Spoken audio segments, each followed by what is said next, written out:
Today I'm trying to recreate the feel of Dragon Ball Z Boost Fury in Godot.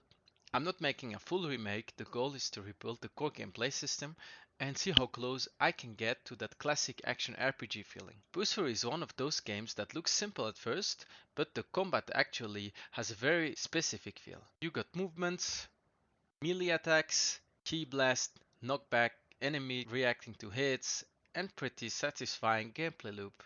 So I wanted to start from scratch in Godot and build my own version of that foundation. So this is the first prototype. I focused on the basics.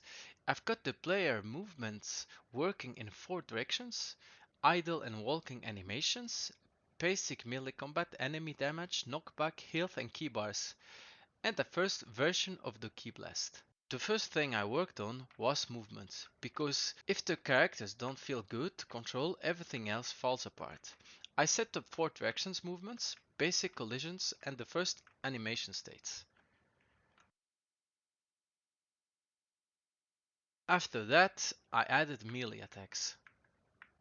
Right now it's simple, but the player can attack, enemies can take damage, and there's already a basic combat loop starting to come together. I also added a simple enemy that can damage the player back, so now there's actually some pressure doing combat instead of just hitting dummy targets. I built a basic HUD with health and key, using Boost Fury inspired visual and placeholders just to get closer to the original feel while prototyping. And then I moved on to Key Blast, which was one of the most fun part. The projectile now spawns in the correct directions, deal damage, and disappears on collision. I also started working on the timing of casting animations so it feels a little more deliberate and less spammy.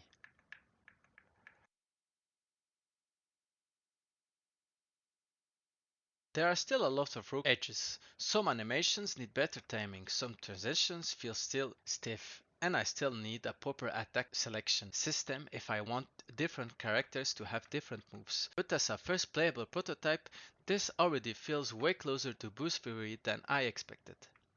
For the next steps, I want to improve the combat flow even more and better attack switching and make the enemy behavior feel more alive. So this is just the beginning, but the core is finally starting to work.